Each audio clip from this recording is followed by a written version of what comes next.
Hi! Welcome back to the channel. Nisus finance services limited IPO గురించి మనం discuss చేద్దాం. ఈ కంపెనీ వచ్చేసి 2013లో అయితే స్టార్ట్ చేశారు. ఇది కార్పొరేట్ క్లయింట్స్‌కి సంబంధించిన ఫినాన్షియల్ సర్వీసెస్‌ని 2 సెగ్మెంట్స్‌లో ప్రొవైడ్ చేస్తారు. ఫస్ట్‌ది వచ్చేసి ట్రాన్సాక్షన్ అడ్వైజరీ సర్వీసెస్‌లో ఔట్‌రైట్ సేల్స్ అంటే ఏదైనా బిజినెస్ కానీ, వాళ్ళ యొక్క అసెట్స్‌ని కానీ ఎలా అమ్మాలి ఇన్ స్మూత్ ప్రాసెస్‌లో అని అడ్వైజ్ ఇస్తారు. నెక్స్ట్ వచ్చేసి జాయింట్ వెంచర్స్ అంటే ఏదైనా ఒక 2 పార్టీస్ కలిపి మ్యూచువల్ బిజినెస్ గోల్స్‌ని రీచ్ అయ్యేలాగా జాయింట్ వెంచర్‌ని ఎలా ఫార్మ్ చేయాలని అడ్వైజ్ ఇవ్వడం.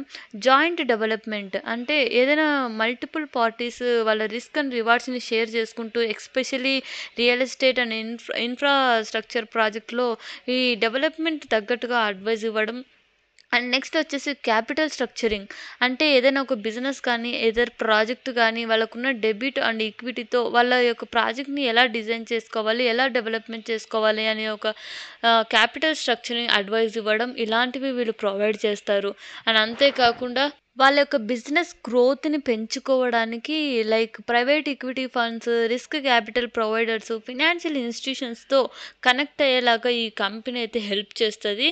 అండ్ సెకండ్ వచ్చేసి ఫండ్ అండ్ అసెట్ మేనేజ్‌మెంట్. దీంట్లో ఏంటంటే ఆల్టర్‌నేటివ్ ఇన్వెస్ట్‌మెంట్ ఫండ్స్ ద్వారా ఇన్వెస్ట్‌మెంట్స్‌ని వీళ్ళు మేనేజ్ చేస్తారు. లైక్ వీళ్ళు మెయిన్‌గా ఫోకస్ చేస్తుంది రియల్ ఎస్టేట్ అండ్ ఇన్ఫ్రాస్ట్రక్చర్ సెక్టార్స్‌లో. వీళ్ళు 3 కేటగరీస్‌గా ఫినాన్షియల్ సపోర్ట్‌నయితే ప్రొవైడ్ చేస్తారు. అండ్ అందులో ఫస్ట్ వచ్చేసి గ్రోత్ క్యాపిటల్. లైక్ ఏదైనా ప్రాజెక్ట్ ఎక్స్‌పాన్షన్ కోసం ఆర్ వాళ్ళ బిజినెస్‌ని ఎక్స్‌పాండ్ చేసుకుంటూ ఫర్దర్‌గా వాళ్ళకి ఫండింగ్ కావాలంటే హెల్ప్ చేయడం.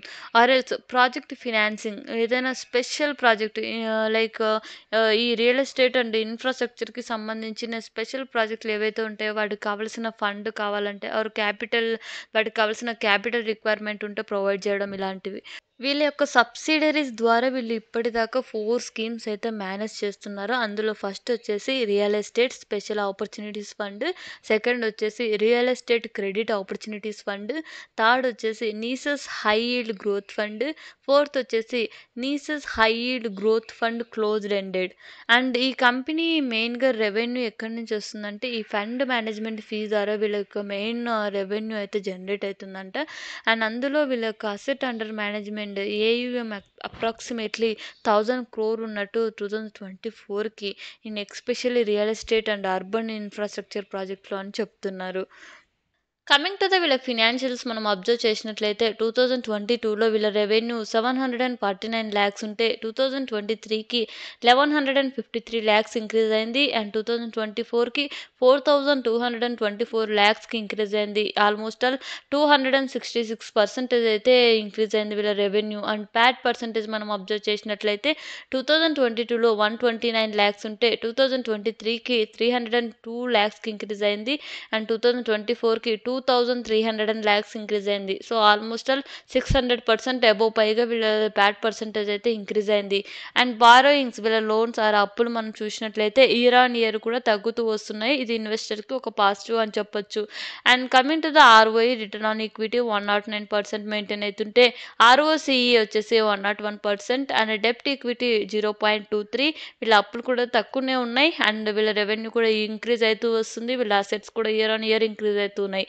అండ్ ఆర్ఓఎన్‌డబ్ల్యూ 73% మెయింటైన్ అవుతుంటే ప్యాట్ మార్జిన్స్ మాత్రం 54% అయితే మెయింటైన్ అవుతున్నాయి. ఐపీఓ డీటెయిల్స్ కూడా చూద్దాం. డిసెంబర్ 4న స్టార్ట్ అయ్యి డిసెంబర్ 6న ఎండ్ అయితుంది. ప్రైస్ బ్యాండ్ వచ్చేసి 170-180 per share and lot size వచ్చేసి 800 షేర్స్. వీళ్ళు ఐపీఓ ద్వారా 114 క్రోర్స్ అయితే రైజ్ చేస్తున్నారు. అండ్ అందులో ఫ్రెష్ ఇష్యూ వచ్చేసి 101 క్రోర్స్ అయితే ఆఫర్ ఫర్ సేల్ వచ్చేసి 12 crores and one retail minimum category వచ్చేసి 1,44,000 అండ్ మిగతా డీటెయిల్స్ మీరు స్క్రీన్‌లో అబ్జర్వ్ చేయొచ్చు. ఈ కంపెనీకి సంబంధించిన రిస్క్ కూడా మనం అబ్జర్వ్ చేద్దాం. రియల్ ఎస్టేట్ అండ్ ఇన్ఫ్రా సెక్టార్స్‌లో వీళ్ళు ఎక్కువగా ఇన్వాల్వ్ అయినారు వీళ్ళ బిజినెస్. సో, అలాంటప్పుడు ఈ రియల్ ఎస్టేట్ సంబంధించి డిమాండ్ మార్కెట్‌లో పడిపోయినా, లేదా ఈ ఇన్ఫ్రాస్ట్రక్చర్ డెవలప్‌మెంట్ ఎఫెక్ట్ అయినా, ఇలా మొత్తం బిజినెస్ ఇంపాక్ట్ అయ్యిద్ది. నెక్స్ట్ వచ్చేసి మార్కెట్ వొలటాలిటీ. లైక్ ఏదైనా మార్కెట్ కండిషన్స్ చేంజ్ అయినా, కరెన్సీ ఫ్లక్చుయేషన్స్ వచ్చినా, లేదా ఇంట్రెస్ట్ రేట్స్ లైక్ చేంజ్ అయినా, పెరిగినా ఇలాంటివి ఏమన్నా జరిగినాయంటే వీళ్ళ అసెట్ అండర్ మేనేజ్మెంట్ వాల్యూ కూడా పడిపోద్ది. సో, వీళ్ళ బిజినెస్ ఓవరాల్‌గా కూడా ఇంపాక్ట్ అవ్వచ్చు. As of now grey market premium అయితే 30% మెయింటైన్ అవుతుంది. ఇది చేంజ్ కూడా అవ్వచ్చు. అండ్ మీలో ఎంతమంది ఈ ఐపీఓకి అప్లై చేస్తున్నారో కింద కామెంట్ చేయండి. And thank you for watching.